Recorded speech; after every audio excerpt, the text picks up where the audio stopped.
You're listening to the Monday Market Highlights brought to you by Milford. Good morning. It's Monday the 7th of March and I'm Nick from Milford.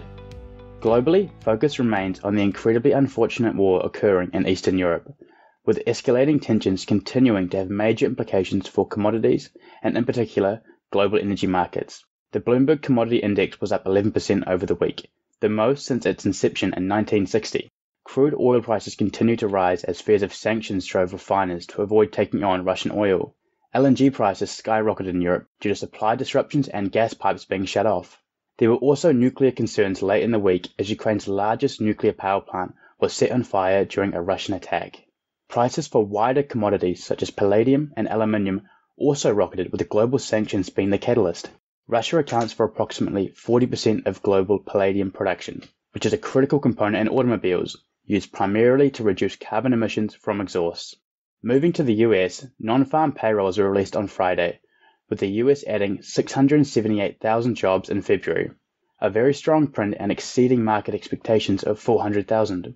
The unemployment rate compressed to 3.8% versus 3.9% expected. This job growth was widespread, however, unsurprisingly it was led by services sectors such as leisure and hospitality.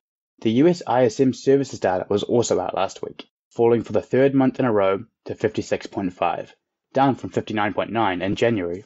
The disappointing reading was well below consensus of 61 and pointed to the slowest growth in the service sector in a year.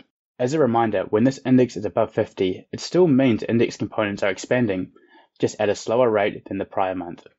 Continuing in the US, Fed Chair Jerome Powell made clear during his congressional testimony on Wednesday that the US economy no longer needs such accommodative monetary policy, and that he was inclined to support a 25 basis point hike at the mid-March meeting.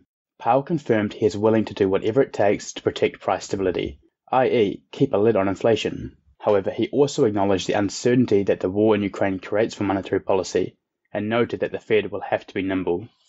Moving to Australia, on Tuesday the RBA hosted their monthly monetary policy decision. This turned out to be a bit of a non-event, and no changes were announced. The focus remains on the March quarter CPI print to be released in April.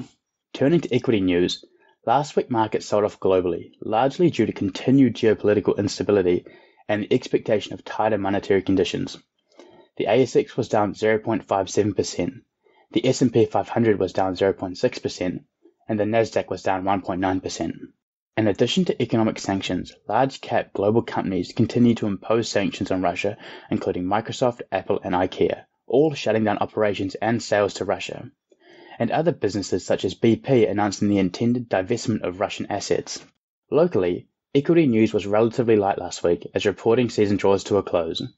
An interesting development was IGO's decision to walk away from a proposed deal to buy Glencore's CSA copper mine in New South Wales. The stock proceeded to trade strongly on the back of this news, rallying 6.7% on the day and ending the week up 11.5%. On Friday, S&P also announced quarterly index changes for the various Australian indices. Changes worth noting were the removal of NZ stocks, Spark and SkyCity from the ASX 200. Another point to note was that Adventus Group and HomeCo Daily Needs REIT were not added like most expected. This is likely due to the settlement date of their merger. Finally, Block, previously known as Square, who now owns Afterpay, was removed from the ASX 20. Looking to the week ahead, domestically we have Westpac consumer confidence out on Wednesday, which would give a good barometer on how consumers perceive their current and future financial positions.